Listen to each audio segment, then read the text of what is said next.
Prodesa est un constructeur d'usines de production de granulés de bois.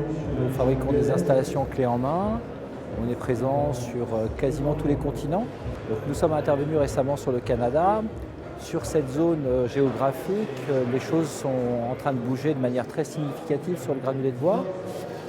Historiquement, le Canada était l'un des premiers producteurs de granulés industriels qui arrivait de Colombie-Britannique essentiellement et qui, via le canal de Panama, arrivait sur les grosses centrales thermiques en Europe. La situation est en train de bouger.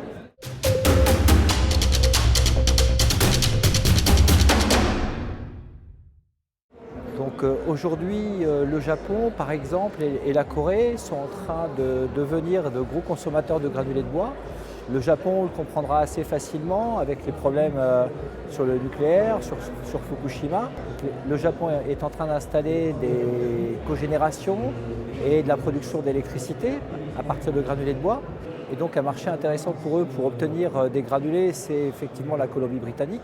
Les mêmes raisons sont applicables à la Corée, qui également regarde le marché de l'Ouest américain, donc Colombie-Britannique et État de Washington, pour s'approvisionner en granulés de bois.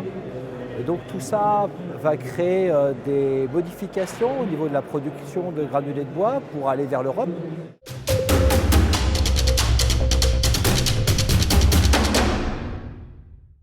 Aujourd'hui, le sud des États-Unis est devenu un marché très important de production de granulés de bois.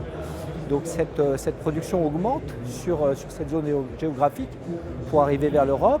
Et plus récemment, la zone est du Canada, donc le Québec, le Nouveau-Brunswick, sont en train de monter en puissance, en train de réfléchir, mais aussi en train de réaliser des installations qui pourront permettre de servir le marché européen pour compenser la production qui partira sur l'Asie.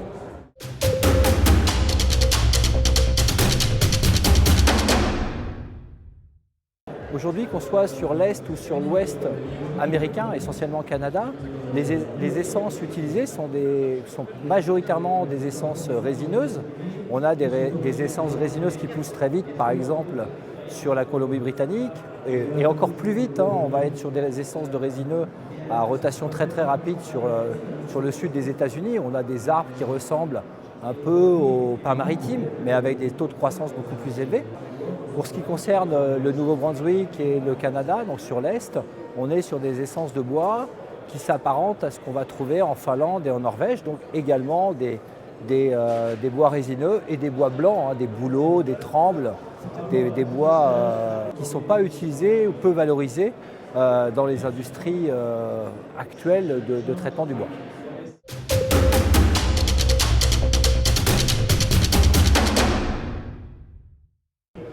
Donc sans rentrer dans des gros détails de production, les usines qu'on a dans ces zones géographiques sont pour les plus petites des installations de 100 000 tonnes par an.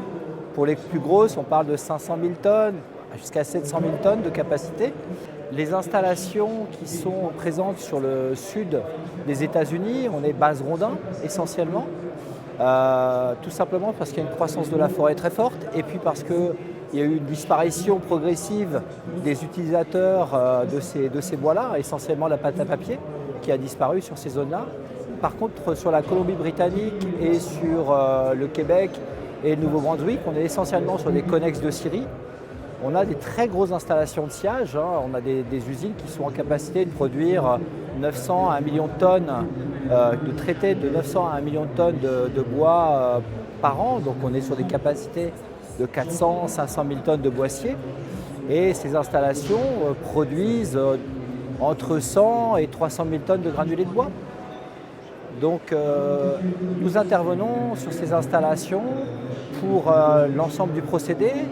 Donc quand il s'agit de rondins, on va écorcer le bois, le broyer, le sécher, enfin le broyer en plusieurs étapes, le sécher, l'affiner, le granuler et le conditionner essentiellement en vrac, donc pour charger des trains qui vont être derrière remis dans des silos de stockage avant de charger des gros bateaux, voire des Panamax de 50 000 tonnes.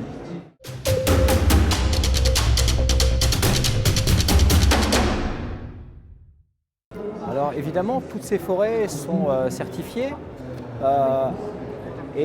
sont certifiées avec les certifications qu'on connaît bien en Europe, PEFC, FFC, mais également pour répondre aux critères sur les combustibles bois européens, pour des certifications sévères exigées par les acteurs européens de l'énergie. On appelle ça, cette certification, c'est la SBP, pour Sustainable Biomass Producer, donc qui vont au-delà des exigences PEFC et FFC.